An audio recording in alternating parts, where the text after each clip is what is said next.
В историческом парке «Россия. Моя история» города Якутска открылась мультимедийная выставка «Академическая наука и технологии в Якутии». Этот уникальный проект, посвященный Году науки и технологий в России, родился в содружестве между историческим парком, академическими научными учреждениями Республики Саха, а также предприятиями инновационно-технологической инфраструктуры республики. Об этом, кстати, я говорил в последнем номере нашего журнала. Моя вводная статья, как колонка редактора журнала «Наука и техника в Якутии», она так и называется «Наука и культура в контексте нашей реальности». Вот наша реальность, она не подталкивает ученого рассказать о своих результатах подробно, интересно, чтобы зажечь интерес у производственников, зажечь интерес у молодежи, чтобы нашла науку и вообще прославить науку.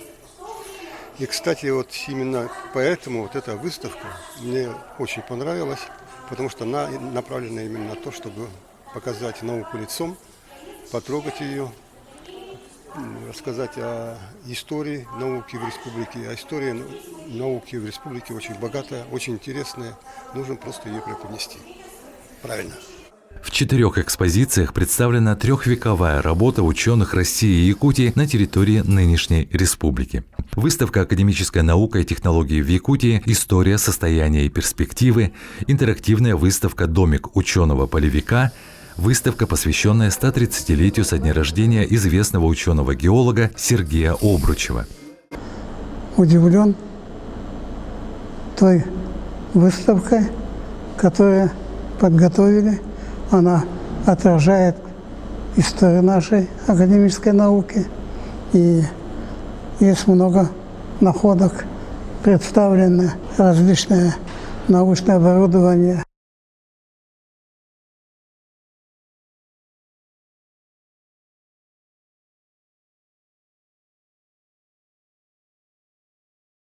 Я думаю, что сама по себе идея создания вот такого уголка, она очень интересна, она вещественна.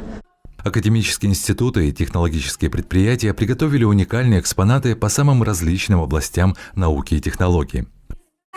Нам надо было найти такой материал, который держит сутки. Вот и мы нашли этот материал, сутки. И делаем вот теплолизирующие повязки. У нас как понятие, отморожение, это, знаете, некроз. При отморожениях, оледнением ткани, отморожение 3-4 периода. Это сразу нашли на улице и сразу должны одеть. Некроза не будет. Некроза не будет. Чтобы этого не было, значит, держать надо, конечно, в течение сутки, чтобы тепло туда не... Если тепло наружу поступает, то он ее размораживает сверху. А сосуды сжаты. А когда находится отрицательная температура, но тогда она не повреждается, понимаете? Изнутри постепенно, по мере поступления крови, он отогревается постепенно. У нас в Санкт-Петербурге, в Москве такой проблемы нету. У них не бывает такое отморожение, оледнением ткани. Там можно, как угодно можно лечить там, понимаете, такой. А вот их методика, которые лечение, они не спасают. Оледнение только у нас на севере, Арктике. Поэтому надо лечить вот другому способу. Да. Но это применяют, такую методику применяют много у нас. Вот Амурская область применяет, Хабаровск, я же делаю доклады у них, они применяют так. Мы создали фонд изучения действия холода на организм человека и животных. Да.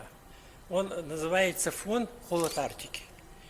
И тут ученые, которые заинтересованы изучить вот действие холода на организм человека и животных, и собираем, и делаем вот такие эксперименты, и изучаем действие холода, и пытаемся его все восстановить.